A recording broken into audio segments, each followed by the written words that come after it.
of this broadcast. President Putin, President Xi Jinping meeting today over in the Middle East over the One Belt, One Road initiative.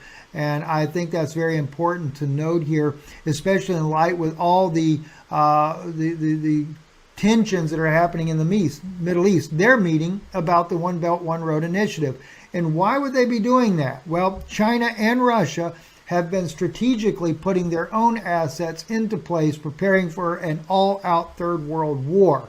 And as you've already been hearing rumors going around that there would be weapons that will be used in this war like never seen before, you can definitely count on that. Both the U.S. As well as Russia and China will be implementing weapons that we have never seen on a battlefield before. In fact, I go into some of that over on our Patreon channel, so you definitely want to go into that. I will say, though, that the antimatter weapons, like was seen in Beirut, that Israel used on Beirut, will be used again in this conflict. In fact, when President Biden went to visit with Netanyahu, there was a lot to do with getting permission to be able to use certain types of weaponry that the U.S. has already committed to giving to Israel there. So that's one thing to keep in mind there. And of course, like I said, the situation definitely is getting more tense by the moment there. And so that's something that we wanted to share with you as well. Also on the Lebanese border there with Israel, there has been more fighting going on there, or more exchanges of fighting happening over on that border there. But Hezbollah claiming they're 1,000 times stronger than they've ever been. And of course, we know that Iran has given Hezbollah some very remarkable missiles to be able to use against Israel if in fact they do go to war with one another. And it does appear that that war is definitely an imminent type of situation. I've been told that the war in the Middle East is also going to be used to try to destabilize the economy of the U.S. And like I said, in light of the fact that Putin and Xi Jinping are meeting over the One Belt, One Road initiative.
As the Joint Force Commander, I'm most concerned about the potential for accidents, the way Dr. Ratner explained them. And those accidents could lead to miscalculation. We must prevent these from happening in the theater. So let me be clear. Intercepts happen every day around the world. The vast majority are conducted safely and without incident. And there's no reasons for the intercepts with the PRC in the Indo-Pacific region to be any different.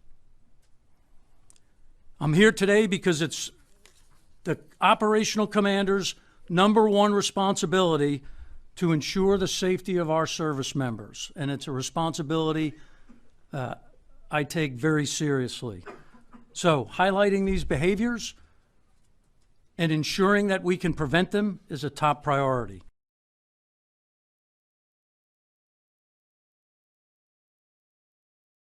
Well, in another worrying sign that the U.S. could get pulled into a potential wider conflict across the region, U.S. officials tonight say a Navy warship in the Red Sea intercepted and shot down several missiles and drones that were launched from Yemen.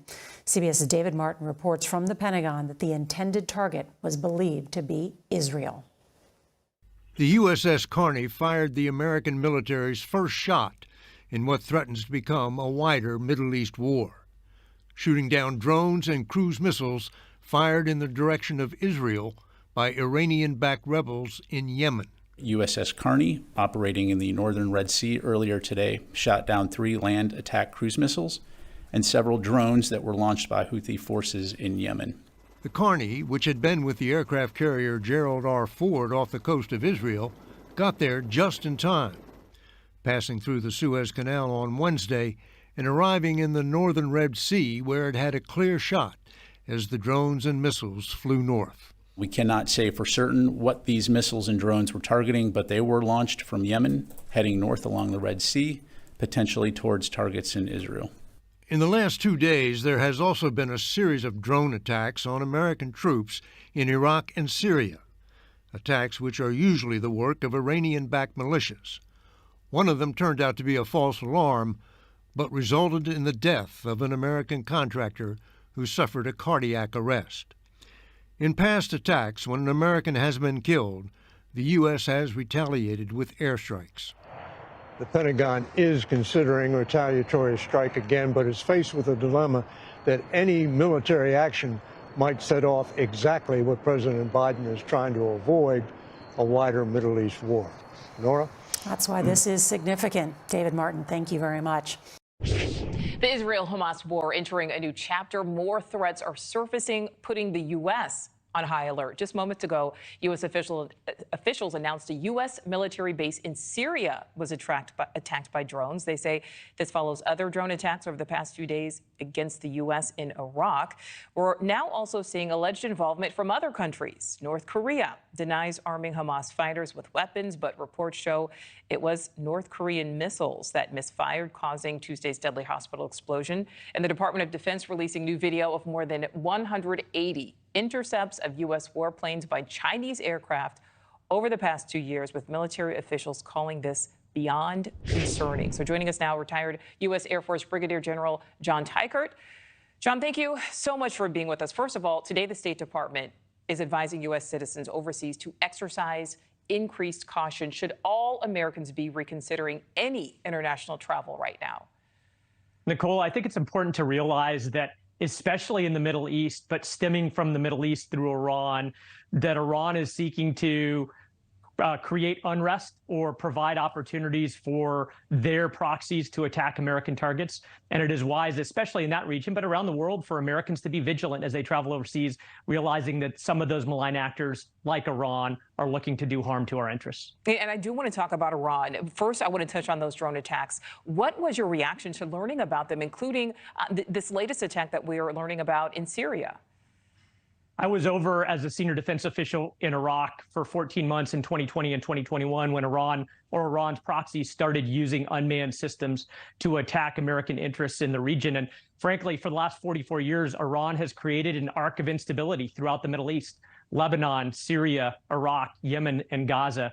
And they are finding ways to find pretexts to attack American interests, and ultimately creating instability in the Middle East that harms the population of the Middle East as much as it does American interests. You know, and General, as you know, the president will be addressing the nation tonight. Do you think he will bring up Iran? Should he be talking about Iran? I'm disappointed that the president thus far has not mentioned Iran in the 11 days since what is clearly an Iranian-supported attack by Hamas on Israel. I am very proud of the president for taking the time to demonstrate our unwavering support to Israel, both by his actions and by his words. But certainly we've got to realize that the malign actor that is the common denominator of problems in the region is Iran, and the president should say so. And do you think we're going to continue to see these ramped up attacks outside of the U.S., targeting U.S. bases or equipment, whatever it happens to be? Nicole, it's pretty clear that Iran loves finding opportunities to make excuses for attacks by their proxies. And it certainly is going to be the case as we go through the tumultuous times with Israel and Israel's ultimate self-defense against Hamas, that Iran is going to take advantage as much as they can of the situation. And my last question for you, General, you know, we obviously have these examples of attempts to attack the U.S. abroad, but what about within our own borders? Because that potential is very real, you know, as sadly we know. Nicole, it is very important for us to realize that unless we have strong borders, especially our southern border, which tends to be open in so many ways, creating multifaceted crises, that we do risk the national security threat of terrorists coming across our borders. We know that it's happening, and the president needs to make priority number one sealing our southern border. Brigadier General Teichert, we certainly appreciate your expertise. Thank you.